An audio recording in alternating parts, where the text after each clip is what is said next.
¿Cómo están? Bienvenidas y bienvenidos a su programa Casa Soriano con Ale Soriano. Y hoy tenemos a una invitadaza que, ¿qué les cuento? Mi amiga, mi hermana, Paulina Conde. Que, bueno, ¿qué les puedo decir de Paulina? Es comunicóloga, maestra en comunicación política por la Universidad de La Plata, Argentina, política, activista por los derechos humanos de las mujeres, y con ella coincidimos en diversos colectivos como 3 de 3 contra la violencia. También ella es parte de otros colectivos que además ella ha fundado y ya nos contará más. No me voy a alargar, pero bueno, ya les estoy dando una probadita de quién es Paulina. Bienvenida, hermana. Hola, querida Ale, hermana mía, estoy encantada de estar en esa tu casa Literal. Soriano. De verdad que te agradezco mucho que me hayas invitado. Y bueno, no se pierdan toda la plática que vamos a tener porque yo creo que aquí me quieren sacar toda la sopa. ¿No crees? Te vamos a sacar toda la sopa. Pues Oye, bueno. hermana, pues cuéntanos sobre ti, porque creo que muchas personas te conocen, pero pocas pueden acceder a una parte de tu historia, de tu vida privada, de tu historia personal, de tus retos, de tus logros. Y justo este espacio es para visibilizar las trayectorias de mujeres como tú que han estado abriendo brecha. Eres una mujer joven, chavarruca ya como tu Joven, servidor. por favor, joven. Sí, ¿verdad? Todavía. Pero ya con una trayectoria importante, tanto política como activista. ¿De dónde eres? Cuéntanos los primeros años de Paulina Conde. Pues bueno, mira, te comento. Yo nací aquí en Tuxtla Gutiérrez, sin embargo, la familia de mi madre es de un municipio que se llama Tecpatán, hermoso.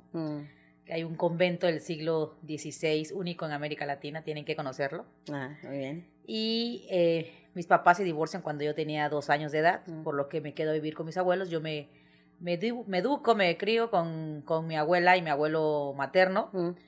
Por otra parte, mi papá es poblano, toda la familia de mi papá, en realidad, pues todo el mundo me conoce como Paulina Conde, pero en realidad soy Paulina Mota Conde, María Paulina, y qué chistoso porque mi papá se llama Paulino Miguel, y por eso me ponen María Paulina, porque mi mamá es María del Carmen, entonces la combinación de los dos nombres. De los dos nombres. Ya.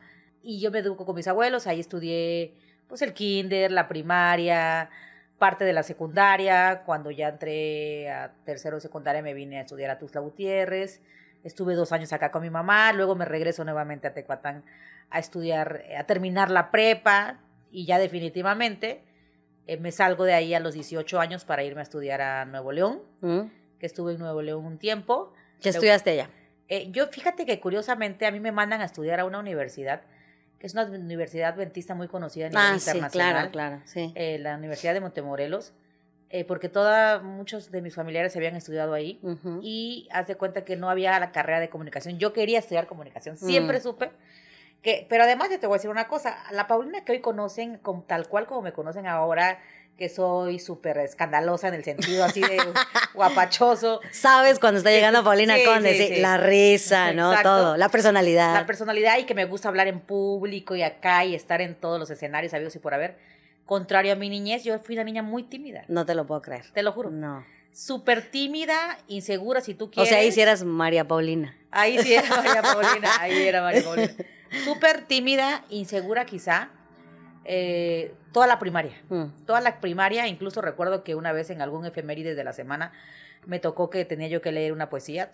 Okay. Y yo no fui ese lunes a la escuela porque me daba pavor. No te lo creo. Estar en público. Okay. Y en la secundaria, a partir de segundo de secundaria, algo pasa porque mi personalidad se transforma. Pero no sabes, o sea, digamos, un suceso que puedas identificar que digas. No lo recuerdo. Esto fue lo que me marcó. Yo pienso que mi seguridad estuvo mejor establecida, ¿no? Porque sí recuerdo que era una niña muy tímida, muy penosa y algo insegura. Entonces pienso que tuvo que ver mi seguridad ahí, y no sé, la verdad es que no recuerdo mucho, pero a partir de segundo secundaria cambia mi carácter completamente, tanto así que me acuerdo que en la cocina de mi abuela, y estaban las chicas que trabajaban con mi abuela, porque mi abuela tuvo muchos años un restaurante. Entonces yo me paraba ahí en la cocina de decirles mis discursos políticos. no sé, cuando yo estaba en segundo de secundaria tenía yo 12 años. Uh-huh. O sea, yo entré muy joven a la primaria de 5 años. Entonces, en segundo de secundaria yo tenía 12 años. ¿Y de dónde viene? Porque ya estás diciéndome que dabas discursos, pero a ver, eso no viene nada más de algo espontáneo. Sabemos que tienes una familia de políticas, de políticos. ¿Viene desde ahí esa inquietud? ¿Tuviste a alguien, etcétera? ¿Qué te motivó? Definitivamente. Fíjate que qué bueno que lo dices porque una de mis grandes influencias en la vida fue mi abuelo. Mi abuelo materno, que se llama Miguel Conde, y que él fue presidente municipal ahí de Tecpatán, y sus hermanos también fueron presidentes, varias tías mías, también diputadas y demás. Entonces crecí desde muy niña. Yo lo recuerdo siempre las fiestas de campañas políticas, de cierre y apertura de campaña de fiesta. O sea, yo recuerdo, en serio, con mis tíos, tías, primos, los niños y niñas corriendo por ahí de eventos, y de repente también luego me vestían de zapatexi, que zapatexi es el traje típico de Tecpatán. Ah, mira. Para recibir a políticos, pues me iban a prestar.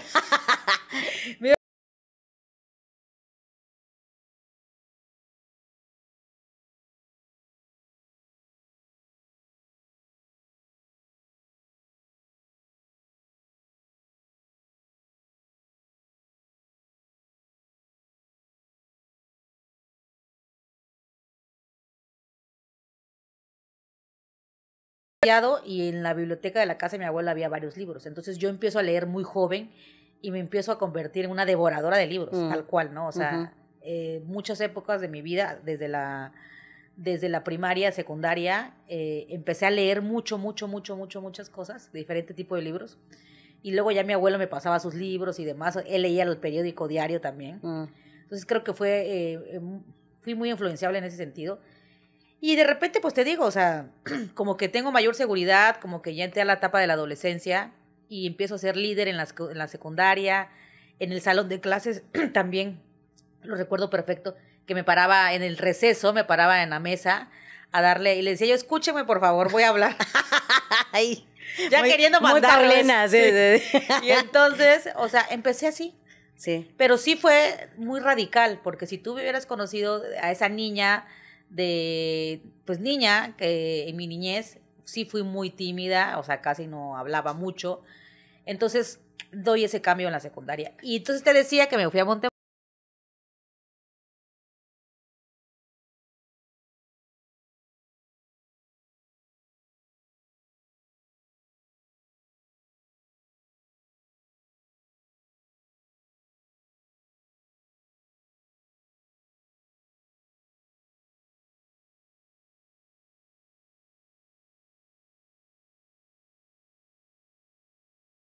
Tuvo mucho que ver en este empoderamiento para que tú dijeras, pues soy mujer, soy niña, pero pues yo puedo hacer lo que a mí me apasiona, que veo a mis tías, a mis tíos, a mi abuelo siendo políticos y políticas, ¿por qué yo no?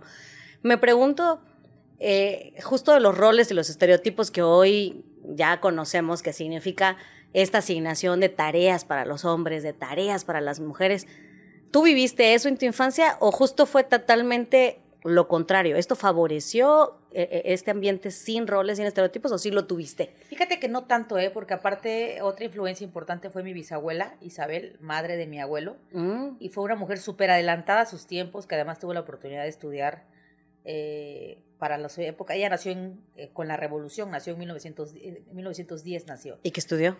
Y que estudió. Entonces ella fue una mujer que además era una lideresa en el pueblo, muy respetada, muy católica también, o sea, digámosle que su liderazgo estaba dentro de una iglesia ahí, que tuvo la oportunidad de fundar también la iglesia Santa Lucía, que por eso nosotros muchos años era así como que celebrábamos el 13 de diciembre, porque aparte es el cumpleaños de mi abuela, que es día de Santa Lucía. Entonces me crío con esas influencias, que es una mujer súper adelantada a sus tiempos, súper así aguerrida, súper una mujer con mucho carácter, súper empoderada.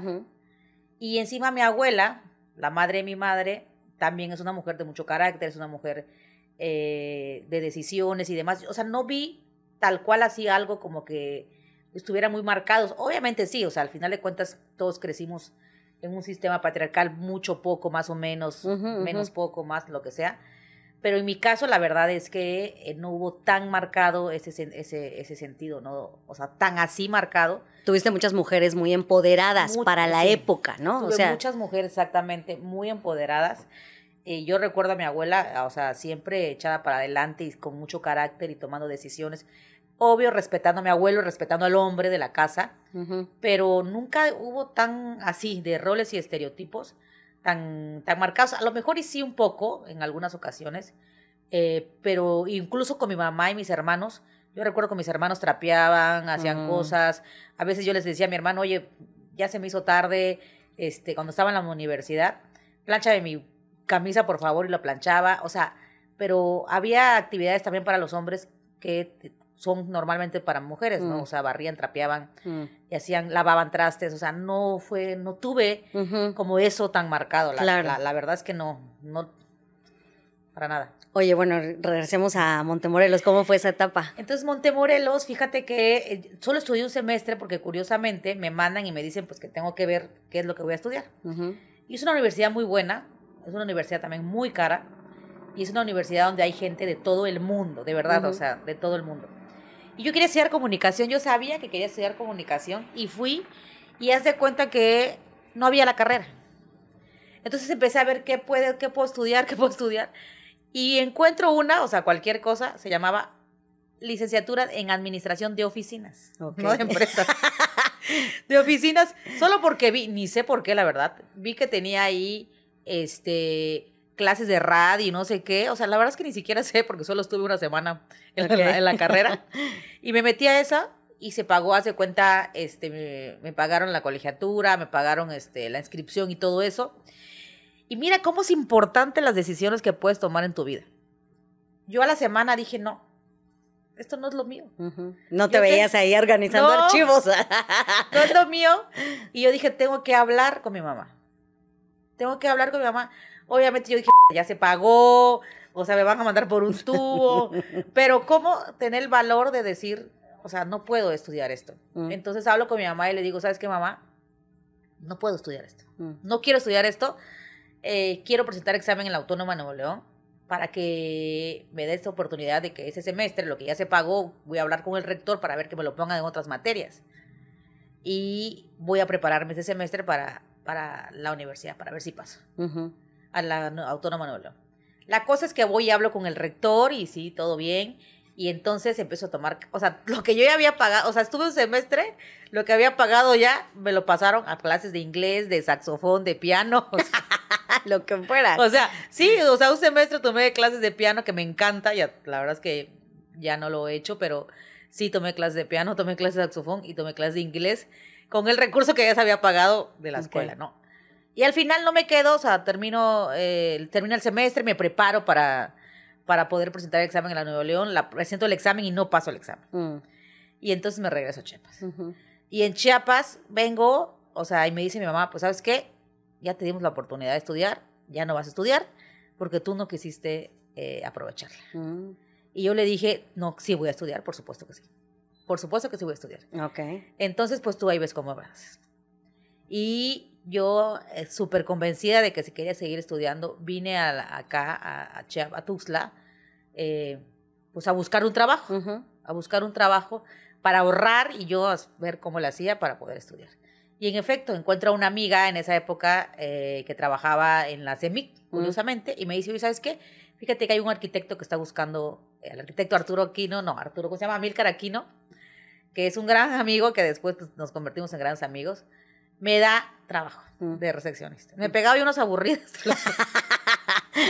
Pero bueno, ese fue mi primer trabajo y con eso, ya después mis abuelos me apoyaron y eso, pero sí, digámosle que me castigaron el primer semestre. ¿Y estudiaste comunicación entonces? Y estudié comunicación. Y cuéntame tu camino hacia otro país para estudiar una maestría, ¿qué te lleva de pronto a esa experiencia y cómo la viviste, cómo fue salirte? Porque digo, ya estabas demostrando que eras de carácter fuerte, que si tu mamá te decía no, pues tú claro. Eras determinada, ¿no? Tenías sí. ya tenías desde entonces una determinación. Y ahora cruzar no el charco, pero irte a otro país, ¿cómo fue esa experiencia? Pues mira, fue padrísimo. Argentina cambió mi vida. O sea, yo he tenido como diferentes etapas de cómo he ido evolucionando, de también mi carácter. La gente que me conoce antes de Argentina podría decirte, ay, no, es que Paulina, qué aburrida es, que es como que... Yo fui una chica, ya en la parte de mi adolescencia, mi parte de la universidad, fui una chica súper estudiosa, súper preparada, o sea, con promedio, salí con honores de la universidad. En mi casa cada semestre llegaban cartas de felicitaciones de la escuela, casi no salía. Yo recuerdo que mi mamá en la universidad me decía, ve al antro, ve al cine, sal con amigos, ten novio. ¿Me explico? Okay. O sea, conmigo no hubo esa necesidad. O sea, digámosle que la verdad... Eres una niña recatada. Lo tiene que confesar mi mamá y lo tiene que reconocer. Nunca le di ningún problema. Pues. Mira. Ningún problema de ningún tipo. Si supieran, no es cierto. Ya después. Se echó a perder. Se echó a perder. Pero en esa época, o sea, súper tranquis, o sea, no salía a ninguna parte y estaba yo muy metida. Y te confieso algo, Ale, en esa época yo siempre pensaba, porque como que no me adaptaba. Como que yo sentía que no me adaptaba a este mundo donde yo estaba, ¿no? O sea, que yo vivía muy metida en mi mundo. Estaba yo la parte de la universidad, me metí mucho más en el tema de los libros, pero ya en extremo, que ya no era bueno, porque, por ejemplo, haz de cuenta, íbamos que vamos a ir a comer en familia a un restaurante, y todos en el restaurante sentados, y yo con un libro leyendo. O sea, ya era un extremo. Como hoy, cuando un niño o un adolescente está adolescente en su tablet o en su celular. Pero yo con mi libro, ¿no? Entonces íbamos de viaje, lo recuerdo perfecto, que mi abuelo así, que vamos a ir todos de viajes a la familia, que no sé qué, y nos daba nuestros gastos a cada uno, a mis hermanos y así, y mis tíos, y todos iban a comprar que la plaza, que ropa, que no sé qué, y yo siempre me metía a una librería, y mi mamá me decía, pues cuando ya no tengas ropa, te pegas, rompes las hojas de los libros y te lo pegas al cuerpo. Entonces, fue... Ay, tu mamá, que la conozco, por cierto, y le mando un saludo. Ay, mamita chula, te amo. Sí, entonces... Yo no me adaptaba, yo sentía que no me adaptaba, sentía que, o sea, en ese momento yo sentía o que había nacido en un país equivocado, o que había nacido en una época equivocada, O sea, tú dijiste, yo soy argentina. No, no tengo que ir. Yo no sabía que me esperaba Argentina, o sea, yo así lo sentía antes. Pero voy a un año antes de que termine la carrera, voy con una prima, con Andrea, a Argentina, que ella me invita a irme un mes con ella, porque ella iba a tomar clases de árabe, y estaba ahí en ese momento en Argentina Amir Talet, que en esa época era el mejor bailarín del danza árabe en el mundo. Y entonces sus papás no querían que se fuera sola, querían que alguien la acompañara, y como un semestre anterior yo había estudiado en México, estuve unos meses en temas de prácticas en Televisa y estuve viviendo en su casa, pues me conocieron que era yo tranquila, que me supe mover en la ciudad súper bien como pez en el agua. Entonces, cuando su hija se iba a ir un mes a Buenos Aires, dijeron, no queremos que se vaya sola. ¿Con quién se puede ir? ¿Quién de sus primos? Y entonces me escogieron a mí. La más y tranquila, la verdad, la más relajada. Me pagaron el viaje, de un mes, de un mes con ella, lo cual se los agradezco profundamente a mi tío Toño y a mi tía Lucía. Y nos fuimos un mes. Y ahí cambió mi vida, porque me enamoré de Buenos Aires. Yo dije, yo de aquí soy. Porque aparte, yo fui en la época de la universidad, mis primeros pininos que hice fue en Canal 5. Yo empecé a trabajar en los medios a partir del segundo semestre de la carrera. Y yo ya hacía mucho periodismo, pero hacía mucho periodismo de arte y cultura. Me gustaba, fue una época en la que me gustaba muchísimo todo lo que tuviera que ver con el arte y la cultura.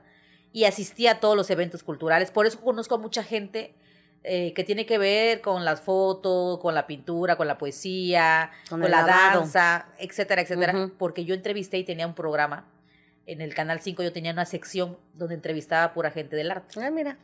Y entonces, cuando yo llego a Buenos Aires y veo que me encontraba con arte desde el metro o la calle hasta el museo más espectacular, yo dije, yo soy de acá.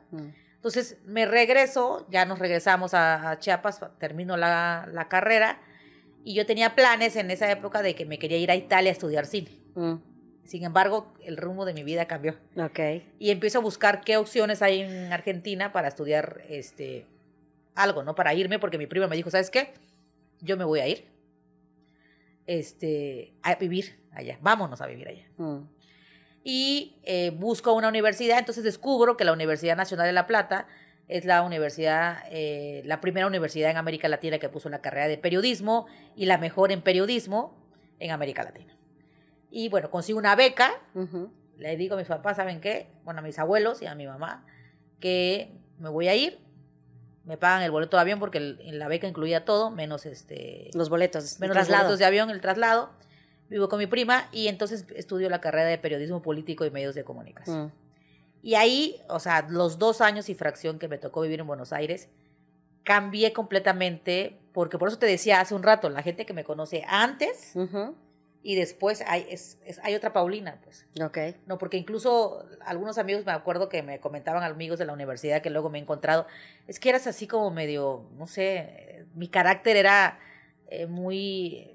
Podría yo ser, si tú quieres, para gente, un mal concepto, así tú quieres, hasta aburrida, pues. Pero no es que yo fuera aburrida, sino que... Eras introvertida. Era introvertida. Que no sabías cómo socializar. Y no me adaptaba, pues, al ambiente de ellos y ellas, no me adaptaba como que... Te sentías fuera del lugar. Me sentía yo fuera del lugar, ¿no? Entonces, Buenos Aires me da apertura en todos los sentidos. Es un país que le agradezco profundamente. Argentina le agradezco porque cambió, me hizo ver más allá y entonces entendí que el mundo no se iba a adaptar a mí, que yo tenía que adaptarme al mundo. Pues. Entonces fue ese descubrimiento que hice, fue un parteaguas en mi vida y cada vez que puedo regreso nuevamente a Buenos Aires porque tengo grandes amistades, pude trabajar con la Embajada de México, con el agregado cultural, tuve programas de radio ahí, organicé eventos, seguí organizando eventos de poesía, hice un 6x6, que hice un evento en la Casa de la Lectura, en un lugar muy precioso que hay en Buenos Aires, y significaba que 6x6 era 6 poetas chiapanecos leídos por 6 poetas argentinas que tuvieran que ver con Chiapas, que eran premio internacional de Jaime Sabines o que eran premio Sor Juana Inés, que tuvieran alguna relación con México. Entonces organizo a través de la embajada. Llevé también a María Auxilio Ballinas, que es una fotógrafa de Chiapas, hicimos una exposición que se llamó Dentro de Chiapas, que se expusieron 60 fotografías en el Museo Sibori de allá, que es el museo espectacular, y fue patrocinado por el gobierno de Chiapas, el gobierno de Buenos Aires y la Embajada de México en Argentina, porque yo lo que quería es que pudieran conocer un poco más de Chiapas. ¿En qué sentido? Porque siempre era muy así de ZLN, comandante Marcos, y sí, claro que sí, pero hay más allá. Claro. Entonces llevé a María Auxilio y a mí me encanta, eso casi nadie lo sabe, me encanta la poesía. La poesía en mi vida ha cambiado y me ha ayudado en muchos momentos de mi vida. ¿Tienes un poema favorito? Pues mira, me encanta, por ejemplo, el de la tía Chofi de Jaime Sabines, que me recuerda como mi abuela, porque además Sabines escribía mucho a la muerte, ¿no? ¿Y quién le dice hiciste bien en morirte, tía Chofi? Porque no hacías nada, porque desde que se me murió abuelita, a leguas se veía que querías morirte y te aguantabas. Yo no quiero elogiarte como acostumbran los arrepentidos. Y ahí se va. Entonces, haz de cuenta que en esa época yo organizaba muchos eventos en Argentina, porque allá en bares, en restaurantes, cafecitos, se hacían mucho cosas de encuentros literarios. Sí. Entonces yo ya tenía como un grupo de fans que me seguían, haz de cuenta, y yo decía, bueno, ya esta ocasión ya no voy a leer de Sabines, ahora voy a leer de Rosario, voy a leer de otro y demás. Y ya no. Pero de repente, haz de cuenta, me daba mucha risa porque como ya sabían y lo anunciábamos que iba yo a estar leyendo poesía chiapaneca, poesía mexicana, en tal lugar, entonces ya me decía alguna amiga, yo voy a ir, que no sé qué. Y desde el fondo me decían, la tía Chofi. O sea, que querían que yo...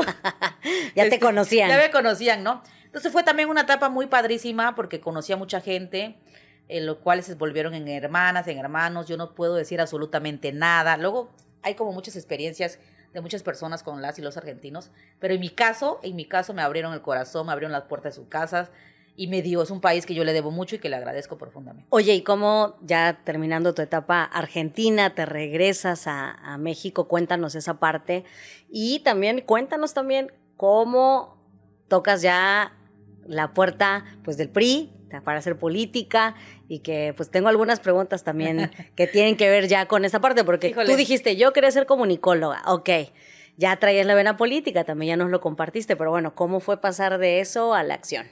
Pues me regreso, yo ya trabajaba ya, te digo que yo ya estaba en 3 programas de radio y me cuesta mucho decidir regresar. Me daba como un miedo, como de alguna manera comenzar, ¿no? Reiniciar y demás, y recuerdo que yo dije, bueno, le voy a escribir un correo, muy curioso, porque escribo un correo a diferentes amigos que tienen que ver con el arte, tanto de México como de Argentina, y les pregunto en el correo, porque en esa época no había ni WhatsApp ni esas cosas, ¿eh?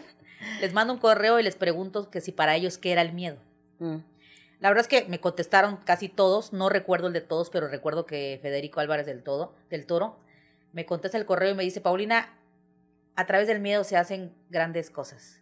Yo a través del miedo he hecho mis obras. Y entonces desde en ese momento yo dije, bueno, o sea, tengo miedo, pero hay dos tipos de miedo, el miedo que te paraliza y el miedo que te da fuerza. Entonces siempre tomo el miedo que me da fuerza. Y entonces decido regresarme. Yo ya tenía mi vuelo para un agosto, lo cambio y dije, ok, me voy a ir, pero lo voy a cambiar para octubre y regreso a la Ciudad de México el 3 de octubre, llorando profundamente, no tienes, a todo el avión, la persona que iba al lado mío ya está loca porque está llorando, y tenía tantas cosas valiosas de mías que tenía yo que regresar y que yo decía, no puedo, o sea, ¿cómo los voy a llevar? Libros, cosas. Entonces invité a todas mis amigas que llegaran para que fueran a ver la ropa y zapato que quisieran, porque para mí era, o sea, traer mis libros, ¿no? Con decirte que mi almohada consentida ya la guardé, pero durante 20 años fue una almohada mía que llevaba a todos lados. Hasta en la funda de la almohada traía yo libros, pues con eso te digo todo.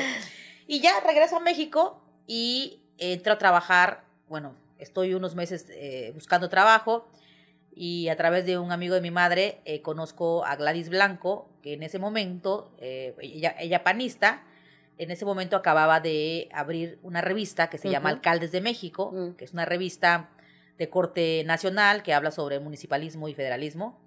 Y ella del grupo muy cercano de Felipe, su esposo era secretario de la Función Pública en ese momento. ¿De Felipe? De Felipe Calderón. Okay. Sí, o sea, eran muy cercanos a Felipe.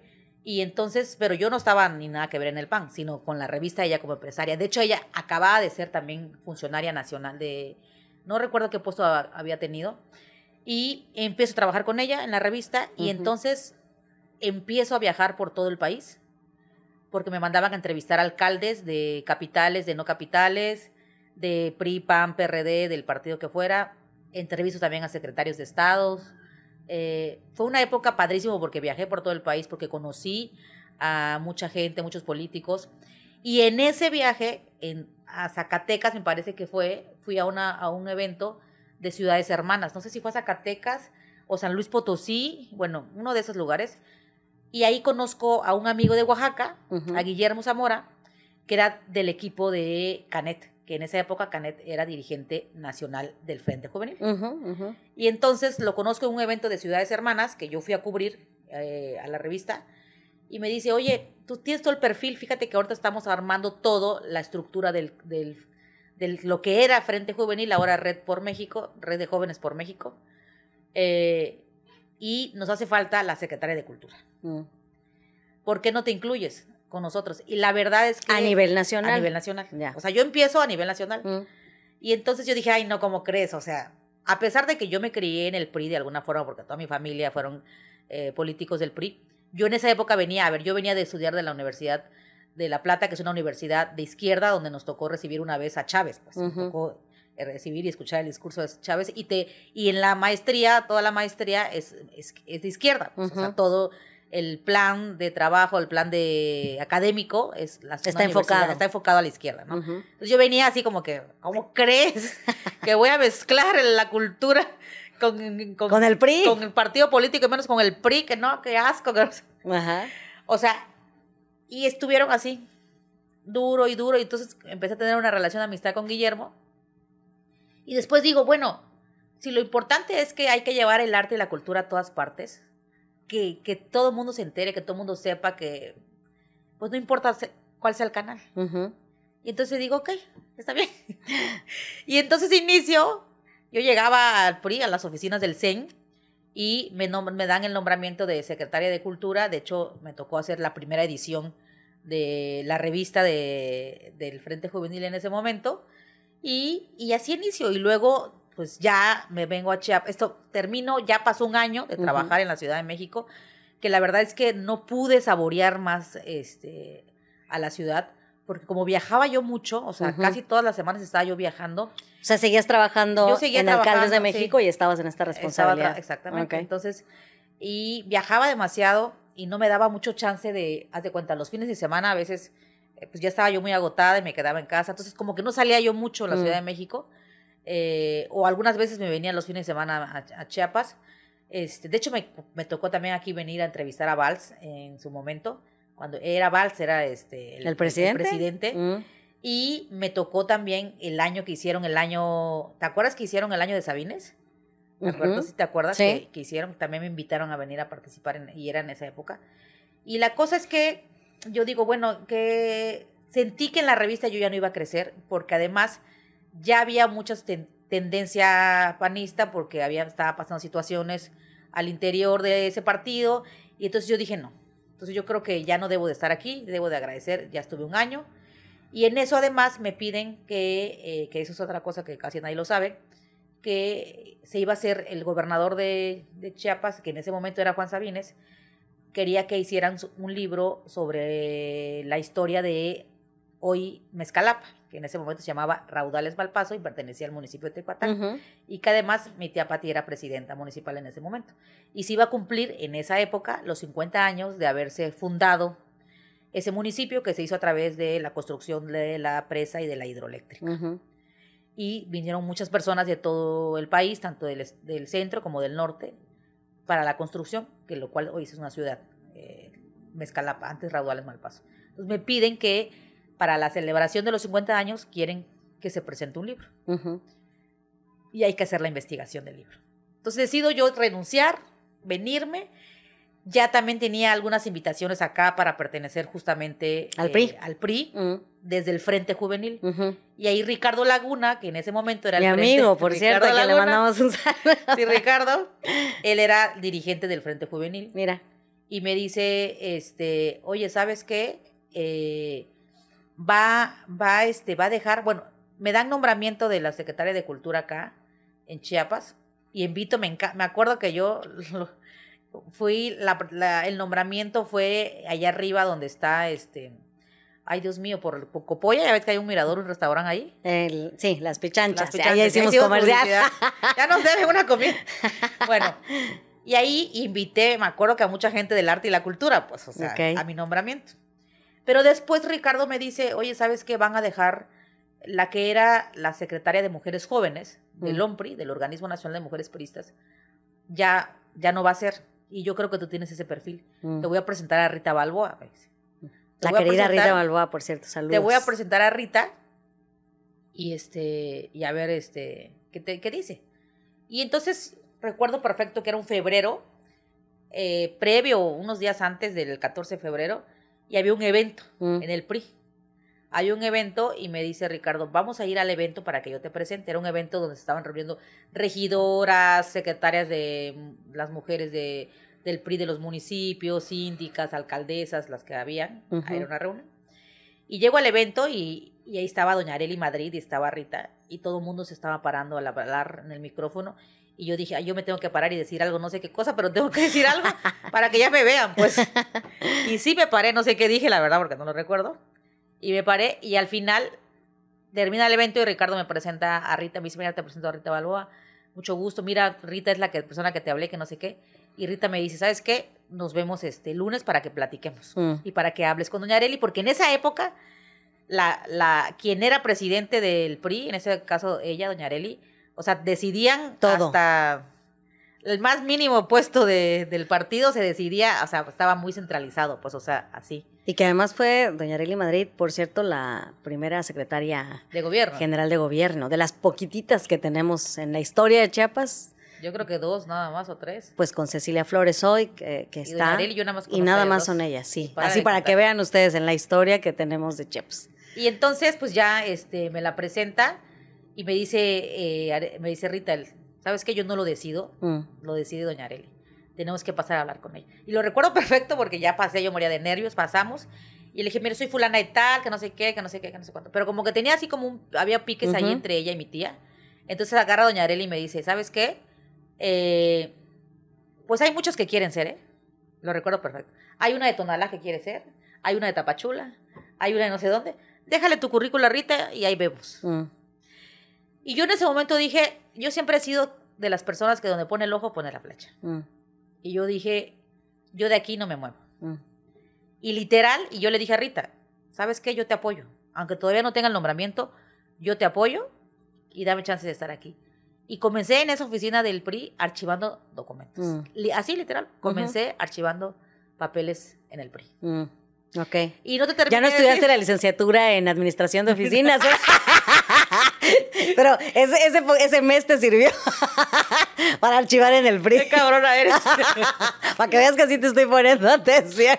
Pero a la vez estaba yo haciendo eso y a la vez estaba haciendo el libro, porque fue toda una investigación que hice. Me tuve que ir a vivir a Malpaso un mes para poder investigar, entrevistar, porque dentro del periodismo mi género de los que más me gusta es la entrevista y la investigación. Me fui a Villahermosa, me fui a la Ciudad de México, hice un montón de cosas. Todavía tenía mis cosas en México. No estaba yo del todo acá, porque ya tenía yo los tiempos encima. Yo tenía que presentarlo en mayo. Y al final se presentó, bueno, terminó el libro y ya empiezo el PRI. Y así empiezo el PRI. Oye, y ocupaste diferentes cargos, ya nos dijiste. Porque yo te digo que por eso es tan bonito el programa, porque aquí yo me hubiera imaginado que empezaste desde el municipal y luego el estatal y te fuiste al nacional, y ahora lo que nos estás contando es del nacional, tú regresaste a Chiapas, ¿no? Y eso, bueno, me habla también de tu amor y de tu compromiso con el Estado. ¿Y qué te llevó también a ocupar responsabilidades dentro del mismo PRI estatal? También fuiste regidora por Tuxtla, nuestra ciudad que amamos. Y cuéntanos un poquito más sobre tus retos, tus principales obstáculos, ya como una mujer joven que inició esta trayectoria. ¿Te enfrentaste al acoso sexual, al acoso laboral también, porque se pueden dar de forma distinta en aquel momento siendo joven? Sí, por supuesto. O sea, yo al interior del PRI ocupé diferentes cargos como secretaria de jóvenes, como secretaria de mujeres jóvenes, como secretaria general del OMPRI, secretaria general del PRI de Tuxtla, fui consejera política municipal, estatal y nacional, o sea, todos los puestos sabidos y por haber. Y que suena fácil decirlo, pero la verdad es que quienes hemos hecho vida partidaria Ser consejera política nacional, o sea, en esa época era así, de los consejeros nacionales de cada estado son 8 personas, ¿no? Y ser escogida, obviamente que eso fue en el periodo de que Roberto Albores fue presidente del partido y me dio la oportunidad de ser consejera. Pues él me ayuda a ser regidora, me ayuda a ser también secretaria general del PRI Tuxtla. Hicimos campaña para ganar, ganamos la elección, pues no fue así de dedazo, ganamos la elección. Gané la elección. Y sí, cuando yo llego al PRI, pues en esa época ni siquiera se hablaba de acoso, no se hablaba. Totalmente. No se decía, pues. Sí. Pero yo vi, o sea, Ale, de verdad era sorprendente el acoso que había, desde el que cuida el portón hasta el que tuviera el mayor puesto a nivel nacional, estatal, ¿no? Y yo dije, ¿cómo puedo manejar esto? Yo jamás voy a juzgar a ninguna de mis compañeras en ese momento de partido, cómo se manejaban y demás, pero yo decía, y lo voy a decir aquí literal, yo decía, yo quiero que me vean como una compañera par de trabajo, no quiero que me vean como una vagina más. Okay. O sea, siempre lo pensé así. Sí. Y entonces no había, por supuesto, ninguna ley, no había, nadie denunciaba, nadie decía nada. Y entonces lo que yo tuve que es navegar. O sea, te lo juro que, Paulina, yo tengo una regla. ¿Vale? Tengo una regla básica muy importante en mi vida política laboral, es que no meterme con absolutamente nadie que tenga que ver con mi círculo cercano político laboral. Allá afuera, si tú quieres, soy lo que quieran, pero adentro, y por supuesto, o sea, que tuve acoso, por supuesto, mensajes y cosas, una infinidad de cosas, pero yo, hace cuenta que navegaba, bateaba, hasta que un día dejaron de molestarme y decirme nada, y no solamente eso, o sea, me costó casi 3 años en el que pudieran reconocer y decir, bueno, es que con ellas nada más tema de trabajo, pues. No. Oye, y me siento muy conectada contigo porque además yo también empecé muy jovencita en el PRD a los 17 y pues prácticamente toda mi juventud me la pasé ahí y sí, o sea, yo decía esta frase así como luego tú dices que no querías que te vieran como una vagina andando, yo decía, es que de verdad parece que ven burro y se les antoja viaje. Sí, Digo, en ese momento obviamente yo decía esa frase, ¿no? Porque te ven jovencita, no hay muchas mujeres. En ese momento, digo, te estoy hablando los 2000, ¿no? En donde pues éramos pocas todavía. Éramos pocas. Muy poquitas mujeres. Éramos pocas, o sea, y era difícil estar ahí, o sea, yo tuve que navegar cosas difíciles, y además te voy a decir una cosa, como yo no pelaba a nadie, como no anduve con nadie, no, entonces yo era lesbiana.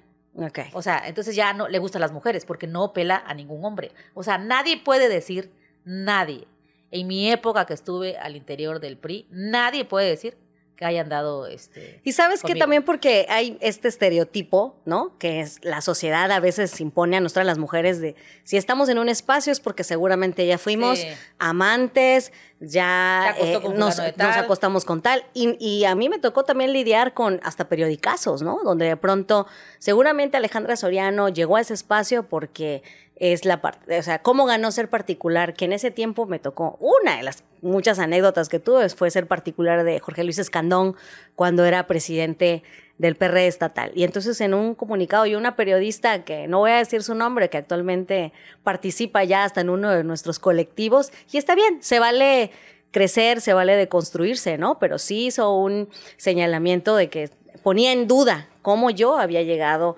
a ese espacio, ¿no? Y esto que tú dices de luego mensajitos de compañeros dirigentes, ¿no? De decir, alguna vez en un congreso nacional, ¿no? Me llegó así el mensaje de, te espero en mi habitación, ¿no? Así, fuertísimo.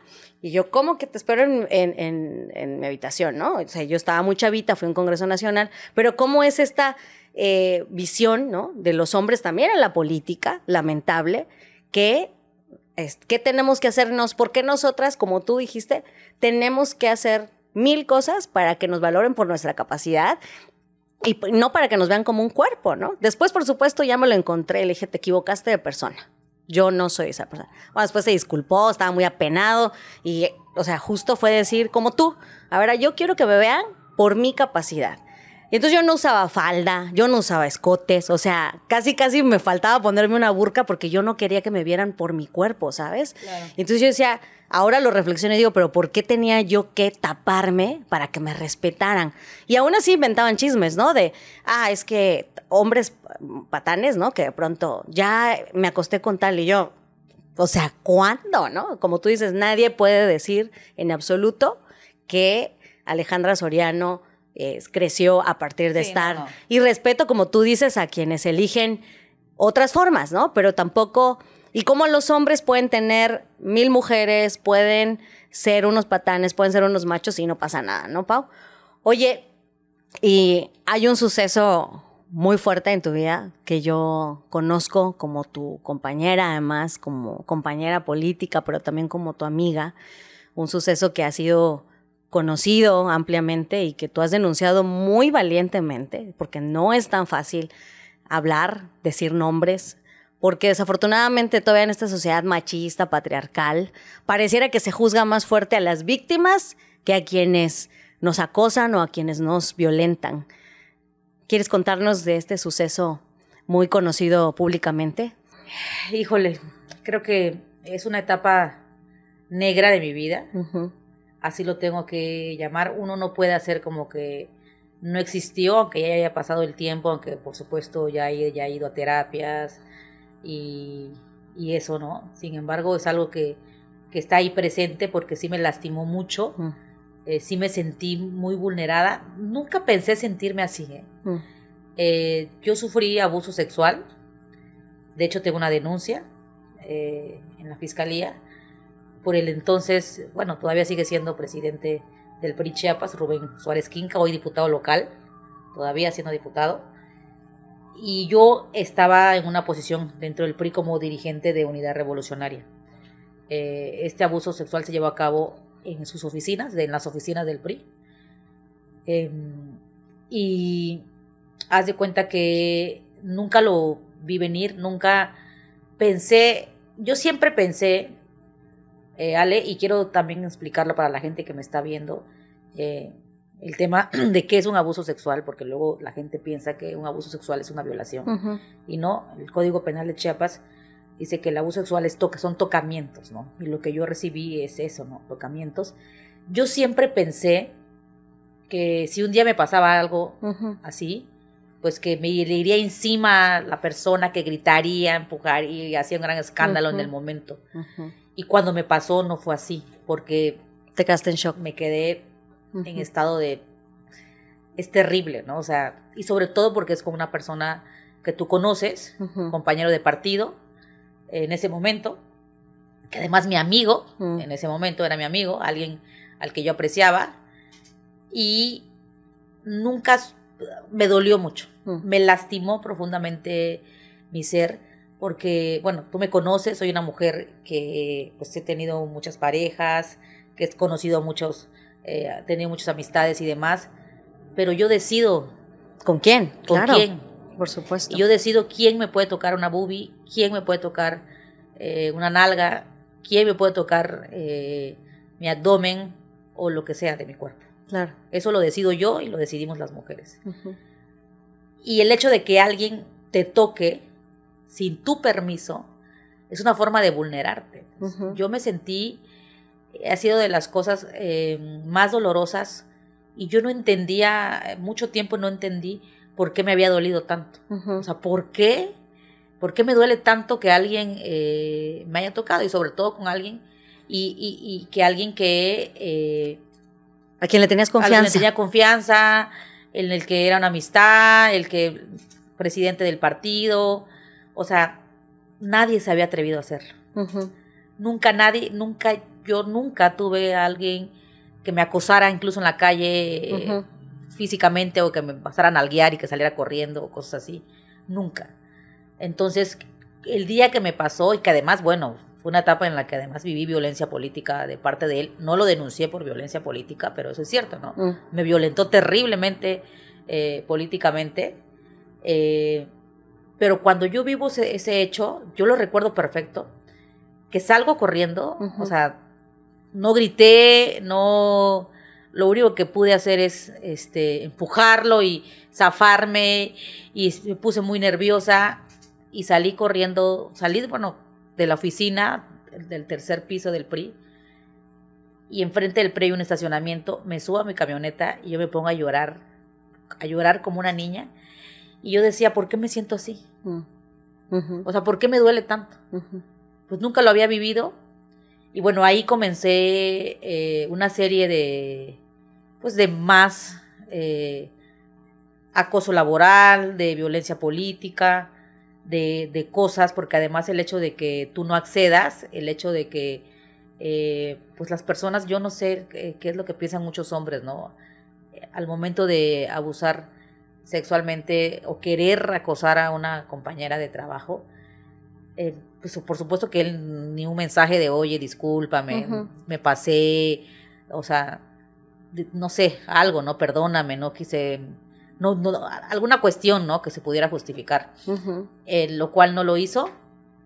Yo tuve que seguir viéndolo, por supuesto, o sea, porque la gente piensa, bueno, ¿por qué no renunciaste? ¿Por qué no te fuiste de tu trabajo? ¿Por qué no esto? ¿Por qué no lo otro? O sea, yo tuve que seguir viéndolo, porque pues yo estaba en una posición en el partido, y cuando decido denunciarlo, pues empiezo a pasar por todo un tormento, de verdad, Ale, híjole, desafortunadamente cuando te suceden cosas en tu vida de este tipo de cosas y decides denunciar y encima hacerlo público, porque pues yo lo tuve que hacer público porque no lo iba a hacer público, solo estaba la denuncia, pero ya había muchas cuestiones que estaban pasando. ¿Que lo hiciste como una manera de protección también? Porque de por sí dices que ya te había venido violentando antes del abuso sexual. ¿Qué pensaste? ¿Como un asunto de hacer justicia? ¿Como un tema de protegerte? ¿O una mezcla de ambas? ¿Qué pensaste? ¿O también congruencia contigo por ser feminista? Tal cual, por saber que lo que yo había vivido era un abuso sexual. O sea, lo que yo viví se llama abuso sexual, y dije, lo tengo que denunciar. No lo denuncié por violencia política, porque dije, bueno, no me quiero meter en dos temas, que ya de por sí uno es complicado, y obviamente por ser feminista, tener una congruencia, y te voy a decir algo, Ale, o sea, yo hago la denuncia en enero de 2021 y la dejo en pausa. O sea, digámosle que no la hiciste pública. No, en ese momento ni siquiera estaba completa.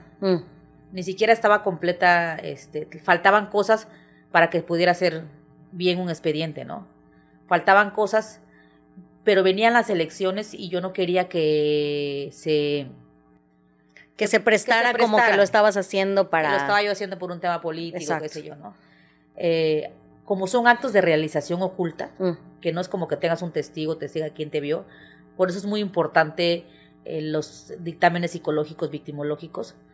Y te voy a decir algo, ¿no? O sea, a mí me dijo la fiscal y pues la abogada, mis amigas abogadas y eso, que saben del tema, mira, el dictamen psicológico y victimológico es primordial. Si no tenemos en el dictamen que tú tengas afectaciones, amiga, difícilmente vamos a poder sostener la carpeta, ¿no? Te lo digo porque es importante eso. Y en el dictamen psicológico victimológico no es que tú puedas hacer como que fingir, ay, me voy a hacer la víctima, porque además son exámenes que te hacen de personas expertas. De personas expertas y con cosas, 1000 preguntas, dibujos, un montón, o sea no hay forma, pues, Y cuando ya me entregan los resultados, dentro de las afectaciones que una persona puede vivir, hay de diferentes etapas, ¿no? La más alta se llama severa. Y mis afectaciones que yo tuve, los resultados fueron con afectaciones severas. Y me dijeron, con esto podemos armar la carpeta. Entonces yo la dejo temporalmente, porque venían las elecciones y no quería que se prestara a eso. Y fueron de enero a febrero, marzo, abril, mayo, junio, o sea, fueron muchos meses, casi 9 meses, que dejé así la carpeta sin más. Pero como yo entro a trabajar como directora de los refugios para mujeres víctimas de violencia de la Secretaría de Igualdad de Género, empiezo a convivir mucho. De por sí ya he trabajado como activista, he dado acompañamiento a víctimas, pero no es lo mismo con las que tengas contacto todo el tiempo, 24/7. Y que sea responsable. Y que sea responsable. Y cuando llegaban muchas usuarias que no querían denunciar y que, bueno, se les daba todo el asesoramiento, se les explicaba y demás, siempre se hacía la labor de decirles, pues es importante que se haga la denuncia. Digo, si al final ellas deciden que no, pues no las podemos obligar. Y a mí me atormentaba mucho eso. Me atormentaba mucho eso porque yo decía, a ver, Paulina, ¿cómo te atreves a decirle a la señora que es importante la denuncia, visibilizarlo, que es importante que siga el proceso, es importante que haga esto, el proceso jurídico, cuando tú no tienes el valor de ir a terminar tu carpeta de investigación? Y todos los días me levantaba yo con eso. A partir de abril que yo empiezo a trabajar ahí, y es cuando decido, lo tengo que hacer. O sea, de verdad que todos los días de mi vida durante esos meses yo pensaba en eso. ¿Cuándo me voy a atrever? Y a finales del 21 lo decido, empiezo a buscar un abogado y en el 22 lo hago público. Lo hago público porque ya desafortunadamente se filtró información de la fiscalía, él ya sabía, en 2 ocasiones mandó a tratar de negociar conmigo, ya había cosas que ya era insostenible, pues, y hacerlo público era una forma de protegerme. Y por eso lo tuve que hacer público. Y te voy a decir una cosa, hermana, ha sido de las etapas, por eso te decía hace rato que esa ha sido de las etapas más negras de mi vida, porque tuve el que yo me haya atrevido a denunciar, el que yo haya señalado a una persona que es un diputado, que tiene un cargo de partido y demás, el que yo haya atrevido a eso, yo recibí muchos señalamientos, muchos juzgamientos, muchos mujeres, incluso hombres, pero también mujeres, que me llegaron comentarios, que no creían en lo que era un tema político. Oye, Pau, y ahí justo te quiero preguntar, tu familia, tus amigas, tus amigos, ¿cómo fue, pues ahora sí que pasar por el tamiz, ¿no? De un suceso tan delicado que tú hiciste público y que dicen, un dicho muy bien dicho, que a los amigos y a las amigas y a la familia se les conoce no solo en los momentos de alegría, sino cuando estamos pasando por momentos complejos. Ay, sí. ¿Cómo fue eso para ti?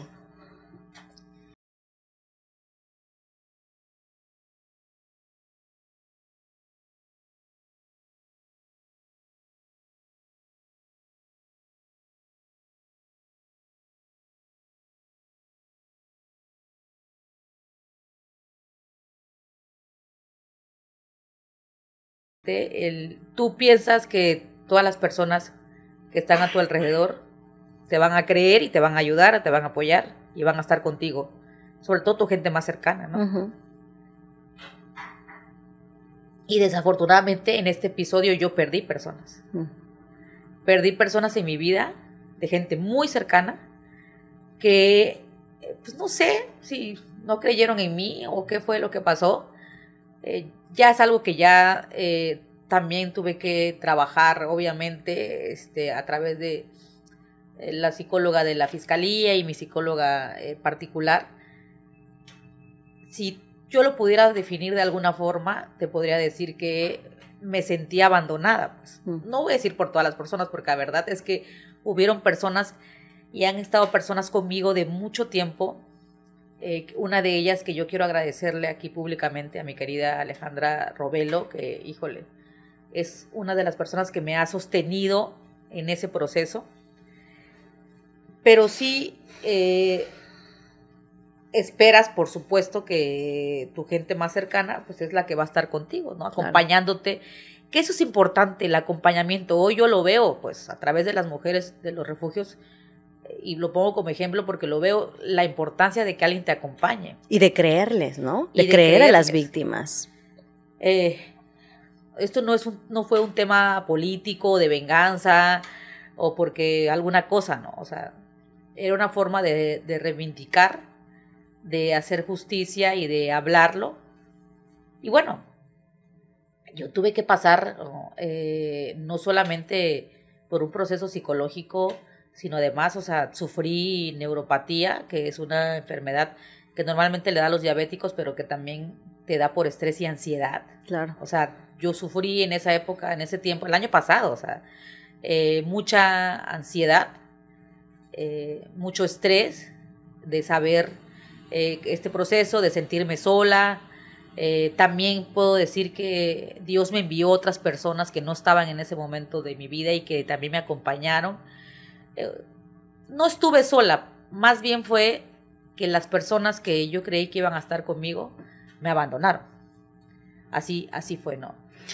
Oye, Pau, ¿y cómo fue tu proceso institucional? Porque creo que también para ir ya con la parte final de este programa, porque como bien dices, nos daría falta una parte 2 de este programa, solo para conocer más también de tu trayectoria, de todo lo que estás haciendo, que estamos haciendo Universo Violeta, por cierto, por el 7. Universo Violeta. Perdón por el cambio, pero quiero preguntarte también de esta parte de las instituciones. ¿Qué podrías también ver? O sea, imagínate, tú eres una mujer política, una mujer de carácter.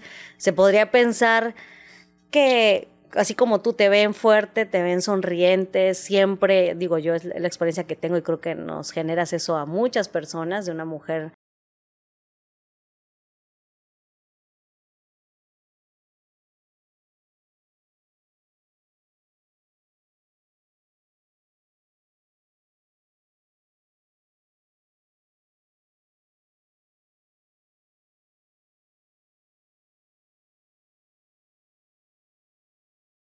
pareciera que no hacen su trabajo, ¿no? Digo, es mi experiencia y creo que es la experiencia de muchas mujeres, de millones de mujeres que luego ya hasta nos da, pues, coraje y mejor desilusión, mejor ni denuncian. Yo entiendo incluso a las mujeres que eligen no denunciar porque yo misma tengo una denuncia en contra de un violentador, por cierto. En su oportunidad lo debería conocer y de verdad me he enfrentado a esa realidad en la que parece que termina siendo tú más vulnerada, más revictimizada, más lastimada, más humillada que el propio agresor. ¿Cómo fue para ti lidiar con las instituciones, Pau? Fue muy difícil porque en el primer momento, la carpeta estaba en la Fiscalía de la Mujer, en donde me revictimizaron, en donde me hicieron sentir que yo era la victimaria, donde filtraron información, donde desaparecieron documentos. No me sentí defendida, por supuesto, y se perdieron muchos meses ahí. Obviamente que el hecho de que también él fuera diputado, que tuviera fuero, y yo he aprendido algo, o sea, digo, agradezco, no quiero generalizar en el caso de la Fiscalía, pero también hay que decirlo, Cuando la fiscalía quiere hacer algo, bien, lo hace y la verdad es que... Cuando hay indicaciones. Cuando hay indicaciones y miren, hizo factos. Entonces tuve que cambiar la carpeta, se cambió la carpeta a la Fiscalía de Derechos Humanos, porque de verdad, o sea, se filtraba cada vez que yo tenía alguna reunión con la fiscal para decir este tema aquí, y estaban ahí otras personas, pues al rato ya él se adelantaba, pues, o sea, él se adelantaba a meter algún documento o algo, pero alguien le tenía que pasar la información. O sea, parecía que en lugar de tener a tus aliados y aliadas en las instituciones, tenías a los aliados y a las aliadas del victimario, ¿no? El presunto Así es. Agresor. Entonces, sí fui revictimizada, o sea, fue muy complicado el tema con la fiscalía.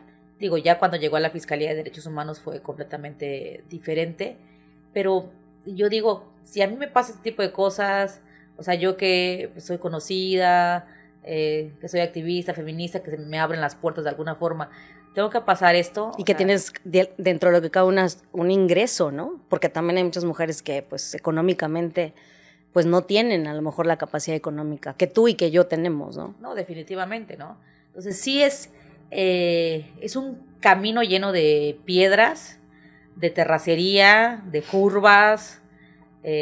Híjole, si tú me preguntas, ha sido y sigue siendo todavía, porque es un proceso que todavía no cierro de mi vida, pero que además me siento orgullosa de haberlo hecho, de hacerlo público además, porque fue un video que salió hasta a nivel nacional, pues, ¿no? Uh-huh. Y eso me llevó a que muchas mujeres me escribieran por inbox para decirme, cuando este fulano fue delegado de Prospera, cuando este fulano fue delegado de Sedatu, yo pasé lo mismo, a mí me pasó lo mismo, pero no puedo hacerlo público, ya me casé, adelante, estamos contigo, nosotros lo vivimos.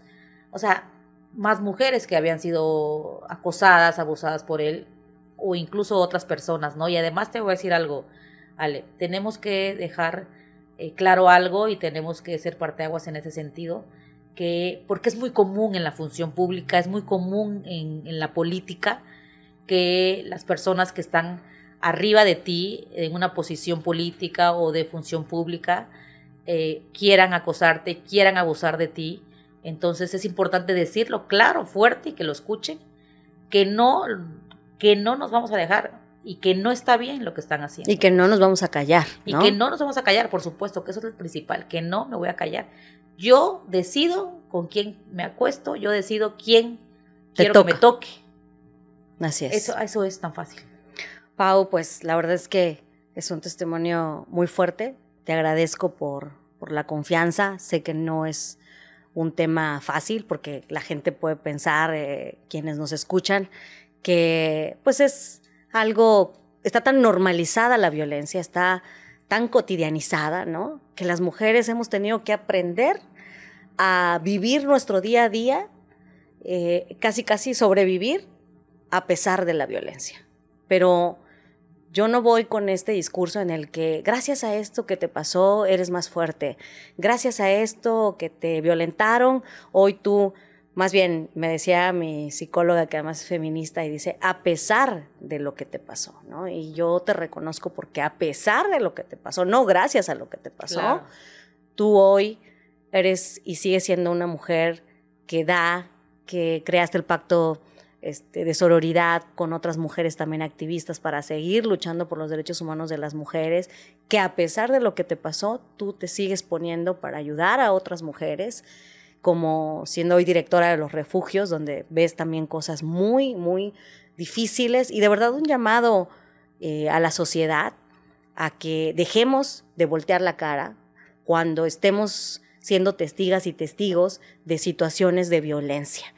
De verdad, lamento mucho lo que viviste, de personas que en lugar de respaldarte te dieron la espalda, y creo que al final, tarde o temprano, todo cae por su propio peso. Si no es por las instituciones, pues al menos las que también creemos en una justicia divina, creemos en el karma, aunque no debería ser. La verdad es que es responsabilidad de las instituciones, y de aquí me sumo a tu voz, a llamar y a una exigencia a que se haga justicia en tu caso, como en muchos otros casos en los que pues los violentadores gozan de cabal salud Y qué peor mensaje cuando tienen una investidura pública, un cargo de elección popular, de representación popular, siendo violentadores, ¿no? Entonces, gracias, Pau. Gracias por tu confianza. Muchas gracias a ti. Estoy encantada de haber estado contigo. Creo que faltó muchas cosas que podría Sí, yo contar yo sé. de mi vida, pero híjole, espero pronto venir a tu programa. Gracias, me sentí muy cómoda, estoy contenta. Felicidades por Casa Soriano. Que haya un segundo episodio, por favor, para que yo venga. No, la verdad es que solo conté un 10%. Y decía Paulina, fíjense, les cuento esta anécdota previa. ¿Y cuánto duran tus podcasts? No, más o menos como 1 hora 20. ¿Tan largos? Le dije, es que ni se siente. Y mira, va a ser de los podcasts más largos, les quiero decir, a pesar de que es uno. Así que bueno, pues es una conversación muy agradable contigo siempre. Yo a pesar de todo, fíjense, de todo lo que ha vivido, Pau siempre tiene manera de sacarte una sonrisa y de dar alegría. Pues nos vemos en el próximo episodio, Casa Soriano, el podcast. Y, por supuesto, también síganos en Universo Violeta, en el 7 de Chiapas, donde allá también compartimos espacio aquí con mi hermana Paulina Conde. Comercial también se vale, que ahí estamos. Todos los jueves también por allá en las redes sociales del 7 de Chiapas. Y aquí en Casa Soriano, todos los martes a las 6 de la tarde nos vemos en vivo. Y hermana, ¿en dónde te pueden encontrar en tus redes sociales, por favor? Estoy en Facebook como Paulina Conde, estoy en Instagram como Paulina M. Conde y también en el TikTok también pueden encontrar como Paulina M. Conde. ¿Y en el OnlyFans? Ah, no, ¿verdad? También les mando mi OnlyFans, por favor, es Paulina. Ah, no es cierto. Es su cuerpo, su decisión. Nos vemos, hasta pronto. Chao.